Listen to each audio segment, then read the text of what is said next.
Hey folks, Brian Blessing coming to you from Las Vegas here at bangthebook.com. Week 2 preseason football. Not so much games that are specific, but things you should pay attention to, and that ability to read between the lines, and especially in preseason. You've got to have that human flair to it.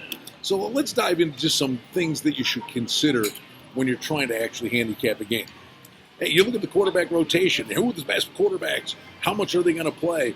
And sometimes what you're expecting isn't what's going to prove to be the actual result. Well, for the Jets, you're saying, hey, Sam Darnold, the more he plays, they'll move the ball up and down the field and might be lean to the over if Sam Darnold's going to play a lot in that game against Atlanta. The reality of it is, if Sam Darnold plays well, one series, he goes 4 for 5 down the field, scores a touchdown, you take him out of the game.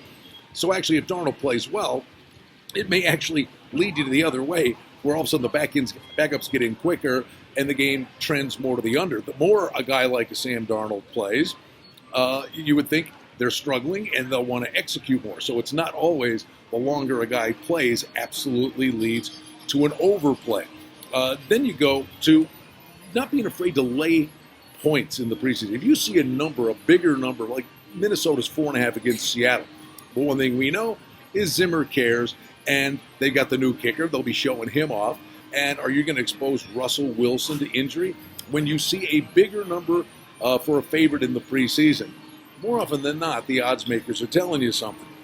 Later in the preseason, I do believe the first half is the actual way to go with the safer plays, where you get more of the starters in there, get their work in, and get out, and it's more of a handicap, because the later you get into the preseason, the deeper they're evaluating the final 50, 51, 52, 53 guys that are going to be on a roster, and that's the importance the later you get in the preseason.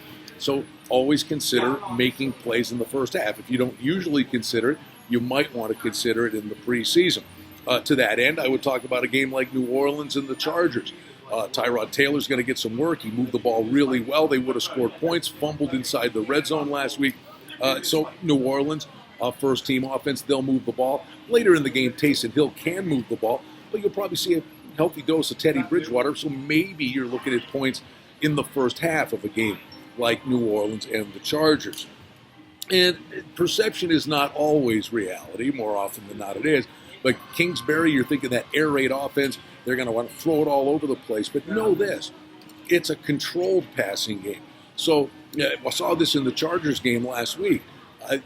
Murray's throwing it all over the field, but he's throwing 5 and 7 yard outs, swing passes. Running back goes out of bounds. They spot the ball. The clock starts. 40 seconds comes off the clock. So just because they're throwing a lot doesn't always mean it's going to lead to more points, even more possessions, because specifically that offense, what we're seeing early on, is more of a controlled running game through the air. Then you get to the who cares and who doesn't aspect of it in the preseason. Flat out, we know the better the team, the less they care. It's all about staying healthy. The Rams, a perfect example. They could care less what's going on in the preseason. That doesn't mean Dallas is going to be a bunch of world beaters in a game played in Hawaii, but Dallas is laying 2. The Rams are all about getting out of Hawaii, have a couple of cocktails with an umbrella in it, and get home and be healthy. And the line move. Don't always trust the line move. Sometimes it's misguided. Perfect example last week. You had the Colts, Indy playing at Buffalo, and they bet the game like it was over before it started. All the money came in on Indianapolis with the word that Luck wasn't going to play. Now they're worried about Luck playing in the season opener, and all the money came on Indy, and the Bills won handily. Their defense just shut down the Colts. Indy got points in the second half of that game, and it's happening again this week. Cleveland looked good in their game against Washington.